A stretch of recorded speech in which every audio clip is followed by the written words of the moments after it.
Isa na namang araw para sa pagsamba at alam ko po narito tayo para sambahin ang Diyos. No?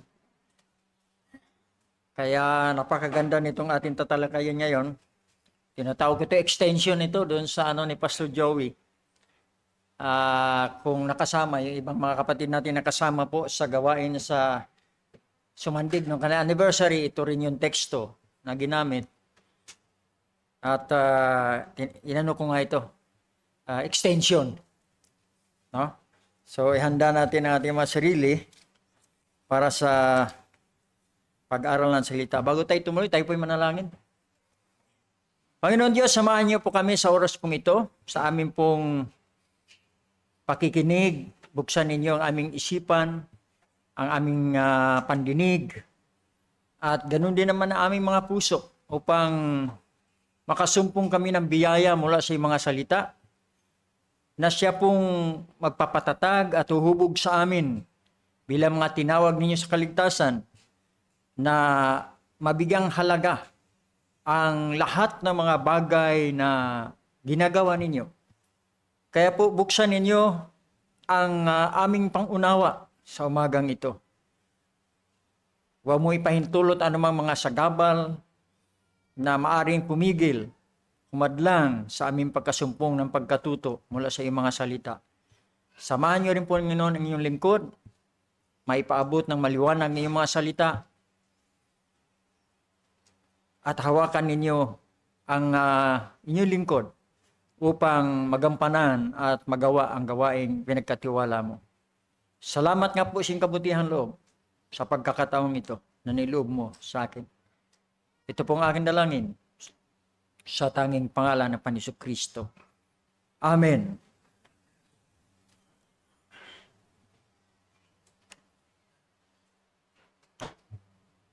Kanina po ay binasa ng ating presider yung Book of Acts.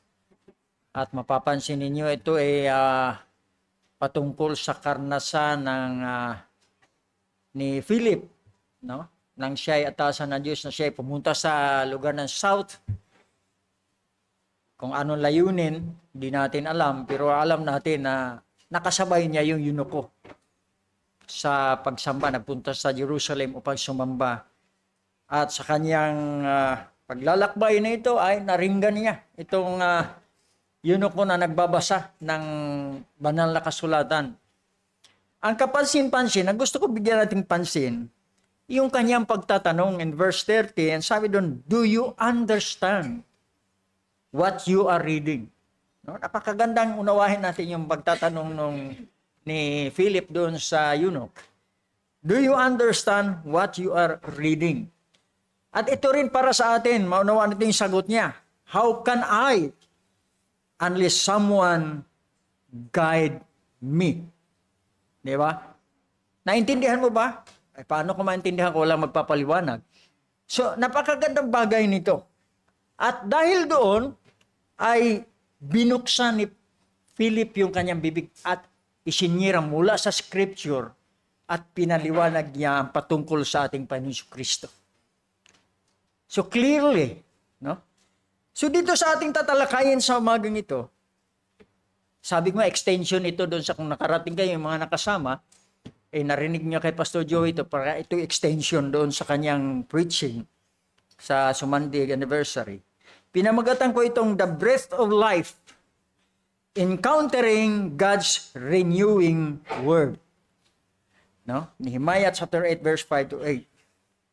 At gusto kong makita natin sa ating pagtatalakay at maunawaan natin na ang salita po ng Diyos na tinanggap ng tama at nauunawaan natin ay bumabago ito ng puso. No? Bumabago ng puso. Naunawaan ng tama, tinanggap ng tama, bumabago ng puso at ito'y nagtutuwid ng buhay. At nagdadala po ito, yung salita ng Diyos na tinanggap natin ng tama, nagdadala ito ng pangmatagalang espiritual na kagalakan. At alam niyo po ba, kapag natanggap natin ng ganun, ang salita ng Diyos, ito yung magiging pinaka mahalagang kayamanan na matatanggap po ng isang anak ng Diyos.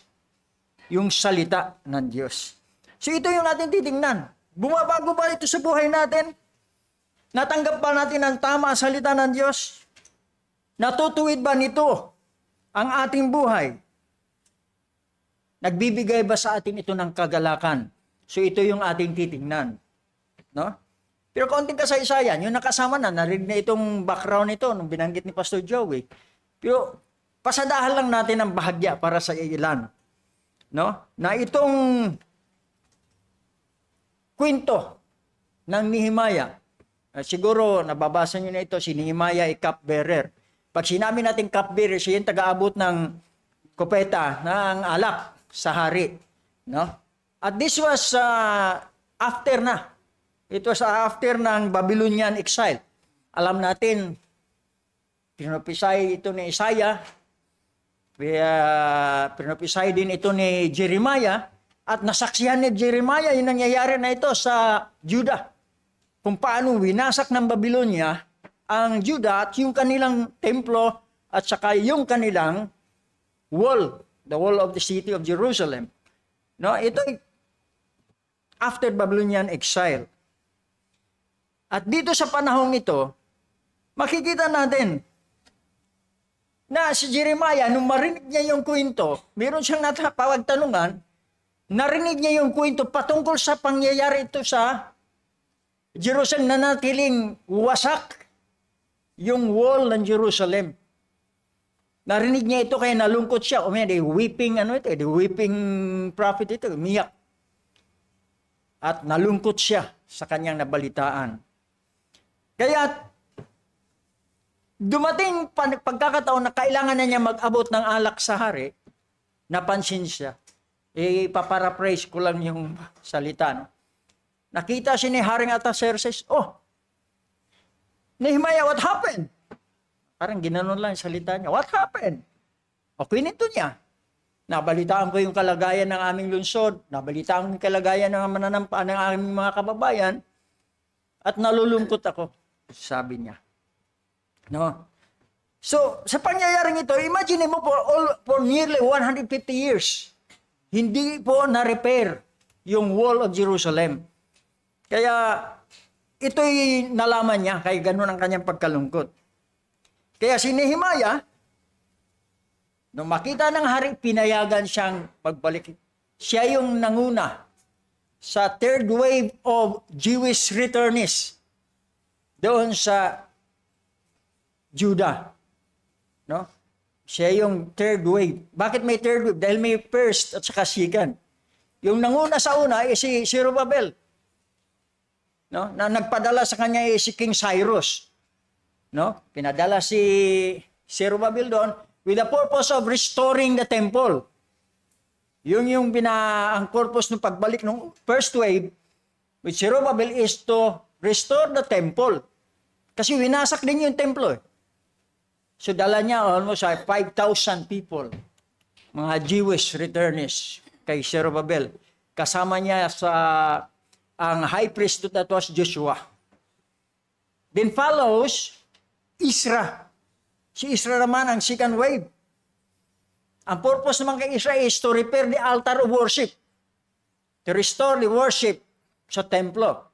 And then in third wave, no? Yung kwento nitong first and second returnees, mapapansin niya sa book of Isra. No? At ito naman kay Nehemiah, third wave kay Nehemiah. So ito yung kanyang panahon, siya pinadala roon. So, ang kanyang layunin is to restore the wall. Pinadalahan siya nung naglakbay sila, binigyan siya ng mga kasama, mga armed na mga tao para karating sila ron at ginawa nila yung wall of Jerusalem. In spite doon sa mga banta, no? Dahil may mga banta ng mga Samaritano. Ayaw ng mga Samaritans na mabuo yung wall ng Jerusalem kasi yung wall, ito yung proteksyon ng mga Israelita sa Judah. Ito yung pinakasentron lungsod. So ayaw ng mga Samaritano na mabuo. Pero ang ginawa ni Nehemiah, yung nagtatrabaho sila, yung mga trabahador, pati mga babae, katulong na ginagawa ito. May dala sila mga sandata. They're prepared. Kung mayroong mamanggulo sa kanilang trabaho. So, sa madali sila, natapos niya within 52 days ang wall ng Jerusalem. So, ito ang nangyayari. Yung pinaka-achievement niya. No? Yung mobilizing the Jewish people in constructing the wall of Jerusalem in 52 days. No? At si Nehemiah ay naging governor sa lugar na ito. Siya ay nanguna, naging governor siya. Then, sa kanyang panunungkulan, he was implementing the economic reform. When you say economic reform, nagbayad siya ng mga utang.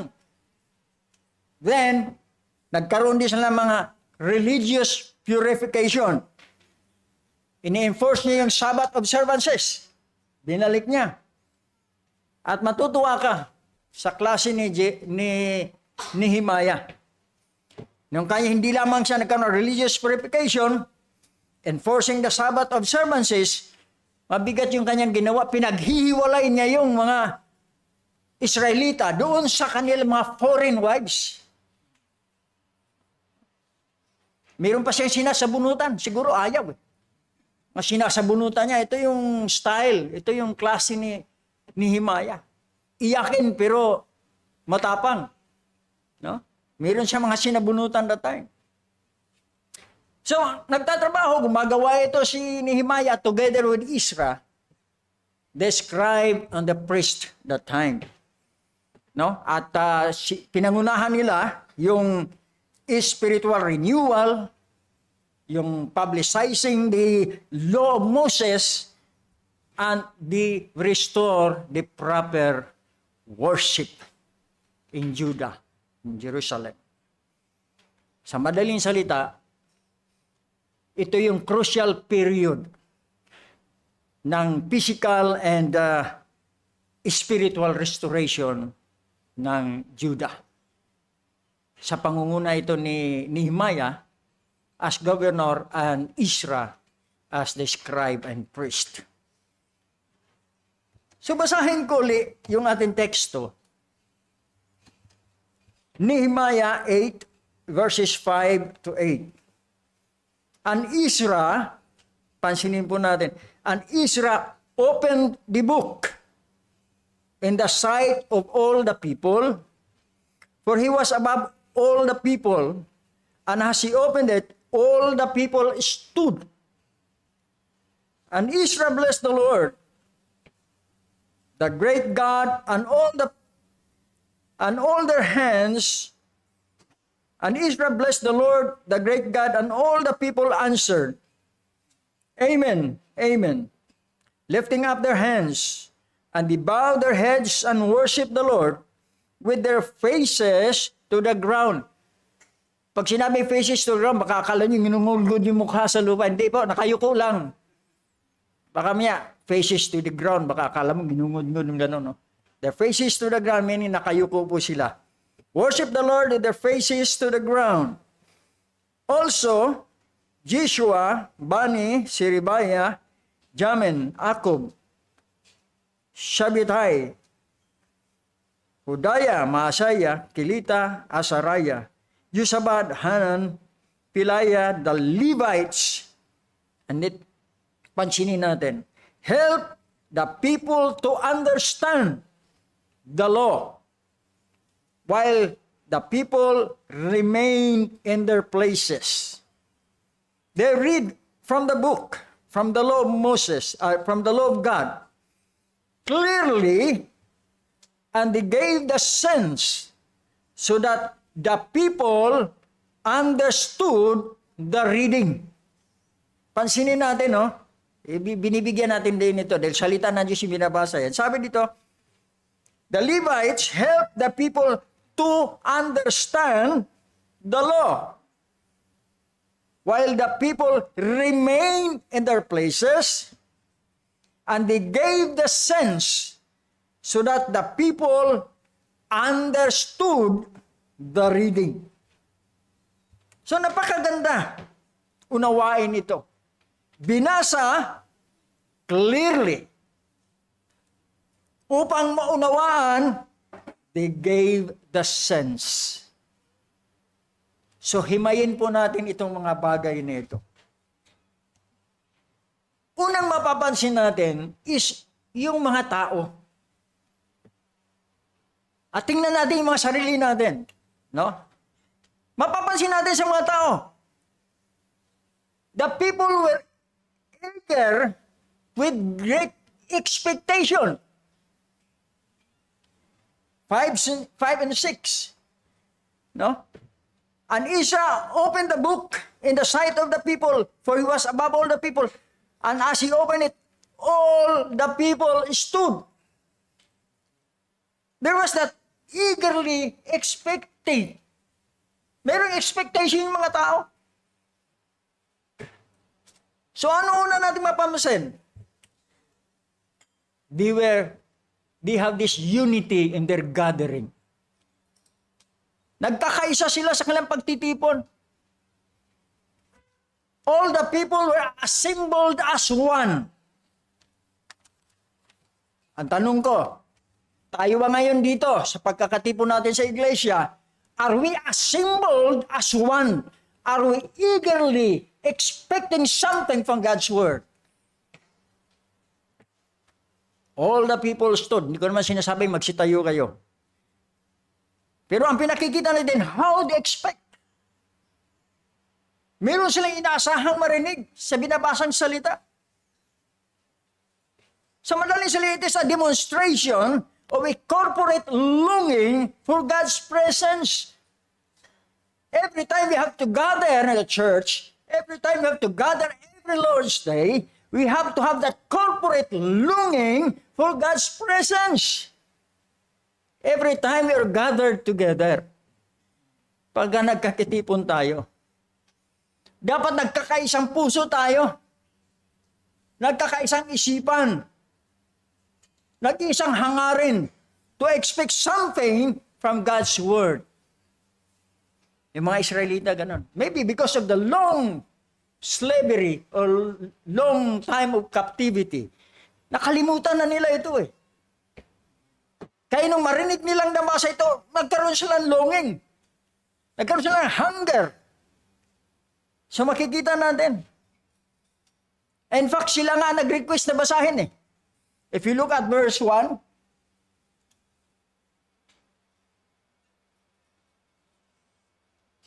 sabi dito sa verse 1 of chapter 8, and all the people gathered as one man into the square before the water gate.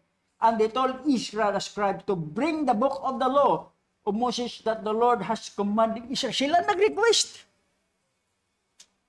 Talagang naghangad sila. They request for the law. Talagang ni-request nila kay Israel to open the book of the law. Hindi ganito ang aklat na law, scroll yun. Gumawa pa sila ng platform. Naalala ko yung platform na yan, ginaya ng mga Romang Katolik ng araw yan, di ba? Nagpapatayo sila ng yung tinatawag lang sermon, may hagdan. Doon sa taas yung pare doon nag-sermon. Ganito ginawa. Naka-platform, pinakita yung scroll, kitang-kita lahat ng mga tao. Kaya nung makita nila, they all stood with one heart. They showed their hunger for God's revealed will. Tayo po kaya? Tayo ba'y hunger? Meron ba tayong pagkagutom? Meron ba tayong pagkauhaw? Meron ba tayong pagnanasa? For God's revealed will, every time His word is being preached in the gospel, in the pulpit. Sa kanila, hindi lamang ritual.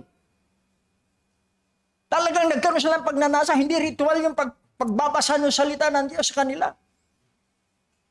Sa kanilang pagkakatipong ito, mayroon silang kagutuman na marinig ang salita ng Diyos, ang kalooban ng Diyos sa kanila, na matagal lang hindi naririnig.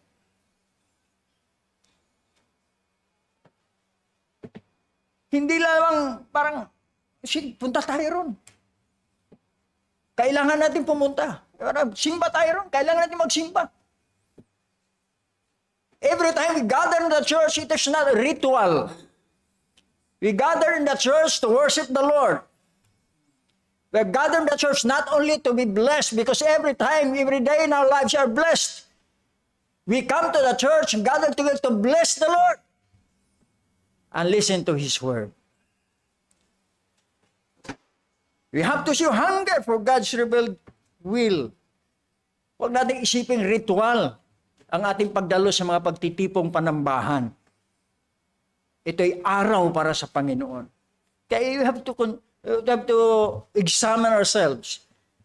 Every time na pumupunta tayo sa iglesia, examine natin ating sarili. Anong gagawin ko pag pumunta ako sa iglesia? Anong gagawin ko para makisama ako sa mga kapatid sa panambahan? Anong gagawin mo? You have to expect God's will. Isa pang mapapansin natin. Nang tumayo si Ezra, doon sa platform, ang mga tao nagpakita ng reverent posture. Ano yung reverent posture niya? All the people stood. Pinakita nila sa kanilang mga sarili. Talagang yung kasabi nila, tumayo sila. Kita natin, binasa kanina yung salita. Dapat pala ganun eh. Every time na babasahin ang salita ng Diyos, dapat mayroon tayong respeto. We have to stand. No? So, all the people stood. It is a visible sign of respect. A visible sign of humility. And a visible sign of readiness of heart. Handang-handa mga puso. Pag umalis tayo sa ating mga bahay, pupunta tayo sa bahay-sambahan, handa ang ating mga puso. Hindi tayo magpapalipas ng oras sa iglesia dahil wala tayong ginagawa sa bahay. Punta na lang ako sa simba, sisimba na lang ako. Palipas ng oras. Meron akong makakwentuhan doon eh. Nandun yung mga kapatiran ko. Marami kami mapag-uusapan doon, makakalipas ng oras. No! We have to have a readiness of heart every time we are in the church. Every Lord's Day, on every time people of God are gathered together, we have to have a ready heart para sa kanyang salita. So it is a visible sign of respect, humility, and the readiness to hear God's word. Kaya nung i-bless ni Israel ang Diyos, Panginoon ang Diyos, anong tugon ng mga tao? Amen! Amen! That only means acknowledging, ina-acknowledge nila ang salita ng Diyos as true and good. Ina-acknowledge nila, ina-angkin nila. Amen! Binabasa yung salita, amen! Sa tayo, sa ating mga sarili, paano natin ina-acknowledge yung salita ng Diyos? Hindi ko naman sinasabing sumigaw kayo, amen! You can do it silently, amen. You have to agree. Natutuo yung salita ng Diyos. Na mabuti yung salita ng Diyos.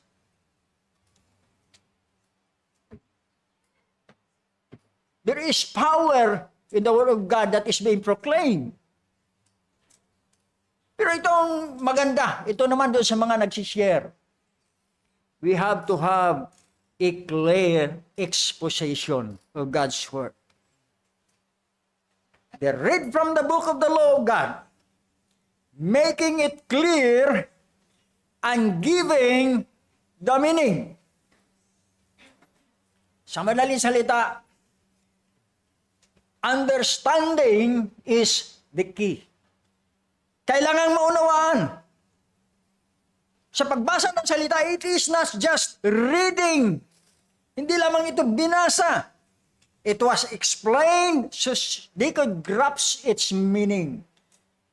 Pinaliwanag. Hindi lamang basta binasa. Oh, ganito. Tapos na.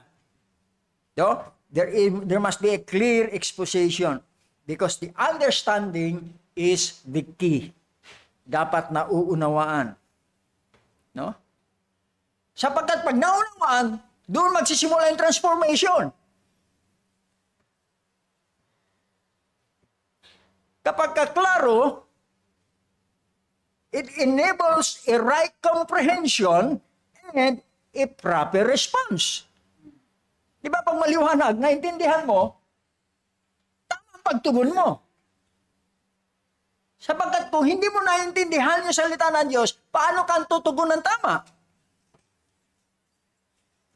No? There must be clarity because it enables comprehension and right and proper response.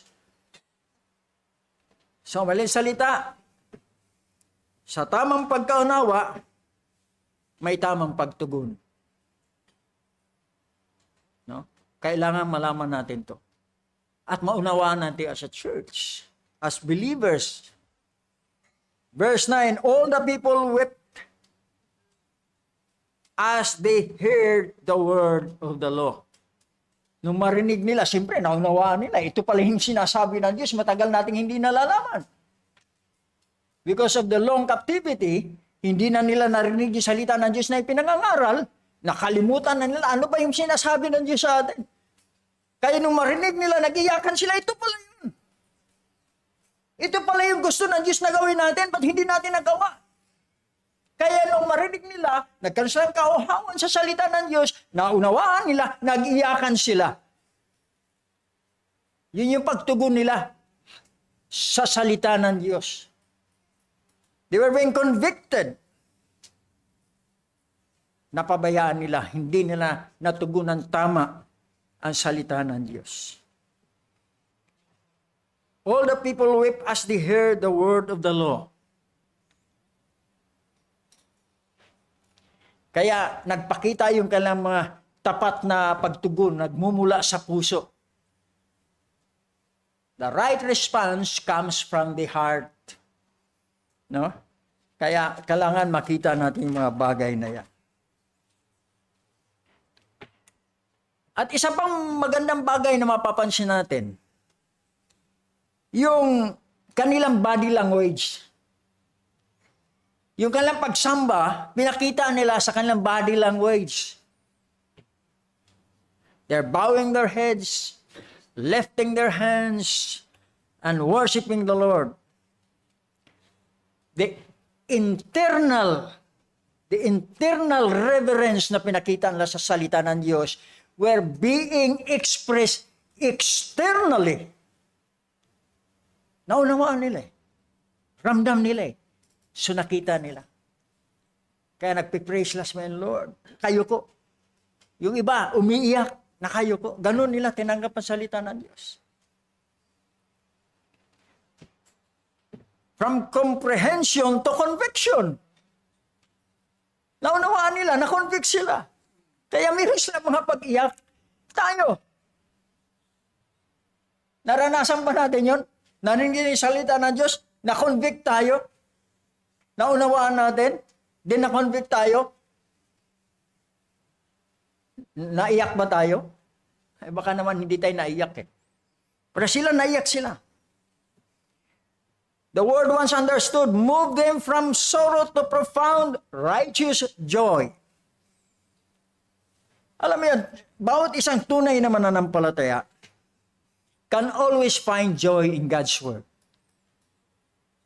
Lagi tayo makakasumpong ng kagalakan sa salita ng Diyos. Mayroong kapayapaan sa salita ng Diyos. May kagalakan. When Israel reads the law, the people mourned. They were convicted. Kaya sila'y nagsiiyak. Naunawaan eh. Kaya nagkaroon ng conviction.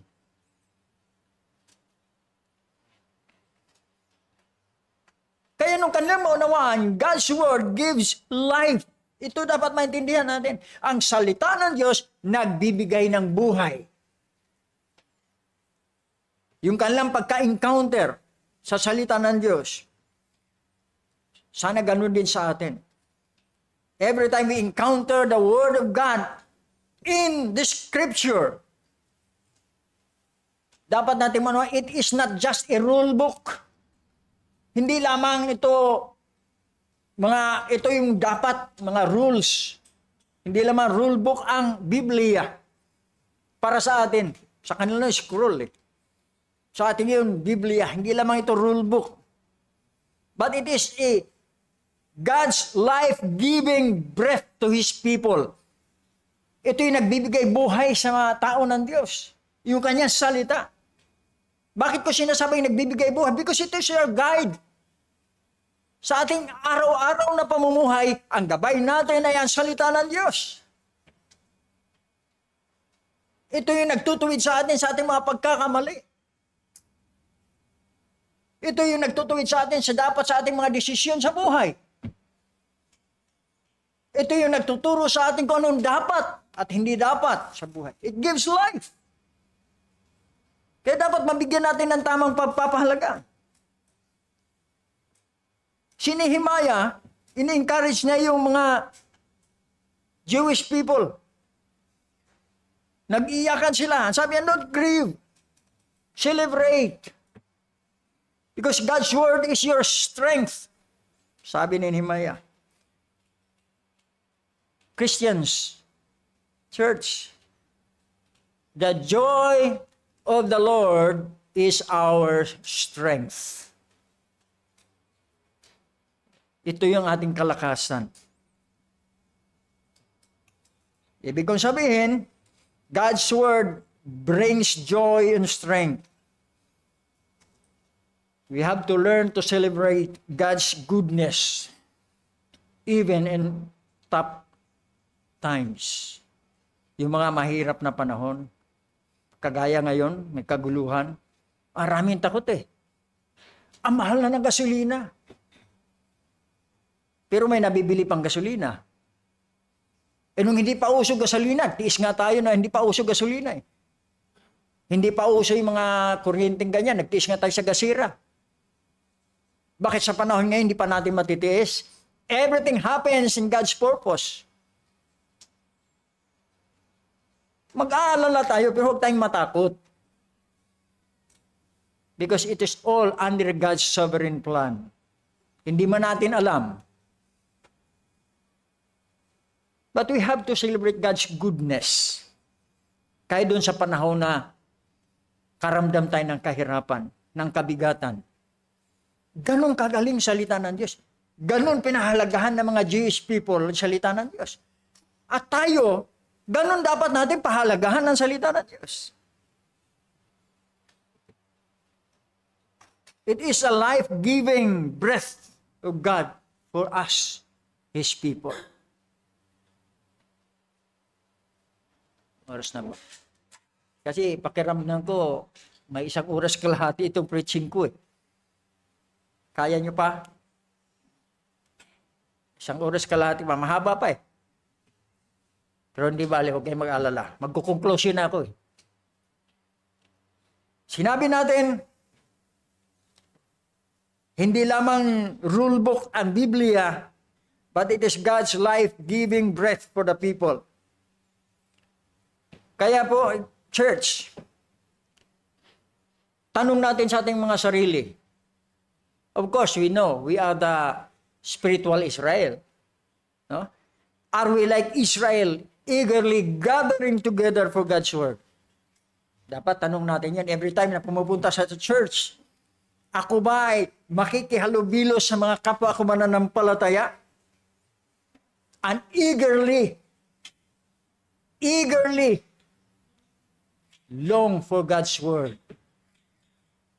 Every time na alis tayo ng bahay, dapat ganun ang iniisip natin. Do we really try to digest God's word? Are we really asking and seeking every truth in God's word that is being delivered? Dapat lagi tayong ganun. Excited tayo lagi sa panambahan natin. Huwag tayong nagmamadali. Huwag tayong, parang, ang tagal naman ni Pastor. May lakad pa ako Kaupo ka niya, kaya init na init ka na sa puwit mo. Init na init na ang puwitan mo. Pag hinipo mo yung upuan mong ganyan, mainit na. Sabi ko na, tagal ni Pastor. Oh. Malilate na ako doon sa aking... Pag nanonood tayo ng TV, maabot tayo ng hanggang ilang oras eh. Pero pagka sa Word of God, pag lumagpas na ng isang oras, balisa na. Eh, mga taong ito eh. Early in the morning hanggang midday. Hindi sila, nakatayo lang sila, hindi sila nainip. Eh, tingin ko, mayroon na yatang inip sa atin eh. Hindi ko makakita. Wala naman. Salamat sa Diyos. Wala namang naiinip. No? So, we have to digest the word. We have to seek the truth in every word that is being spoken. So, ang challenge mo natin, huwag kang mag-alala. Magcha-challenge na ako. Kailangan nating i-treasure ang salita ng Diyos. Kailangan lagi tayong namamangha sa Kanyang salita. Kailangan natin hayaan na ma-absorb ng ating mga puso't isipan ang clear meaning ng Kanyang salita to transform our lives. To bring a genuine, lasting, and joy that can only be found in God. Dapat may lasting joy tayo, mga kasumpungan. Pag narinig natin ang salita ng Diyos, kailang ramdam natin yung lasting result nito sa atin bilang mga mananampalatayang Kristiyano. Nagbibigay ito ng tunay at pangmatagalang kagalakan that can only be found in God. Sa church, as we end, we have to we have to treasure God's word. Kailangan ito ang gawin nating mahalagang kayamanan sa atin bilang mga mananampalatayang Kristiyano. Marami akong narinig sa labas. Nako, darating ng Panginoon. Ayan na, natutupad na yung kanyang mga hulang digmaan. Darating na. Nagkaroon na sila ng scatophobia. Ba tawag niyan? Mga takot na. Kristiyano, huwag tayong matakot. Handa tayo pagdating ng Panginoon, alam natin. Handa tayo, hindi tayo dapat matatakot yung sinasabi ng kanyang salita. Hindi tayo pababayaan. Maraming takot eh. Pati mga ibang Kristiyano, sa mga palpito, yun ang pinag-uusapan yan, tapos na. Darating na ang Panginoon. Natutupad na yung mga hula ng Biblia, ng Matthew, ng... Naguguluhan tuloy. Nagkaroon ng scatophobia. Kahit anong mangyari sa mundo, ang buhay mananampalataya, kailangan we have to live a life normally. Normal lang. Antayin lang natin mangyari ang lahat ng bagay according to God's plan. Walang pagkatakot.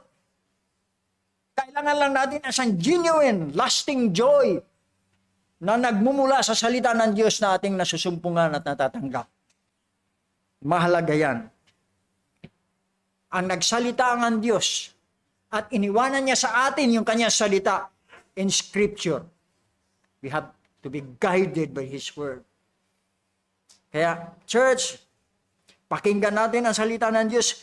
This is being preached every Lord's Day, every Sunday. Lagi nating naririnig. Ang tanong na lang natin, nakasumpong ba tayo ng pagkatuto doon sa every Sunday, the Word of God being preached na tinatanggap natin? Nagbigay ito sa atin ng genuine joy. So church, we have to listen God's Word. We have to listen. Every time His Word is being preached, God is talking to us. Kaya po, sabi ko extension ito eh. Kung nandun kayo sa sumandig na kasama kayo, may dudugtong nyo to. Kaya yung preaching ni Pastor Joey is almost 45 minutes. Plus itong sa akin, 1 oras din. Okay, sabi ko nga, baka umabot na 1 oras eh. 1 oras talaga siya, idudugtong ko lang dun sa kanya. So church, ang challenge po natin, every time we gather together in the church, kailangan magkaroon tayo ng pagnanasa. They had to have that hunger to hear God's word. Because there is yung maunawaan natin, matanggap natin ng tama, makaresponse tayo ng tama, makapamuhay tayo ng tama according to God's word. Kaya yun ang challenge natin.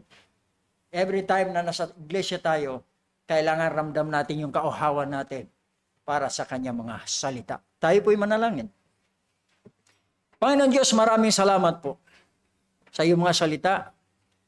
Maraming salamat po sapagkat patuloy mo kaming tinuturuan, patuloy mo kaming hinuhubog upang makapamuhay ng tama ayon sa iyong minarapat para sa mga iniligtas ninyo.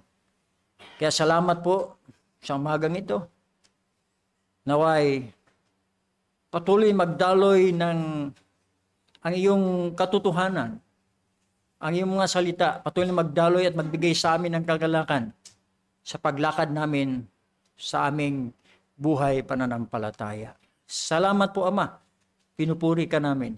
Ito ang aming dalangin sa tanging pangalan ng Panginoon Kristo. Amen.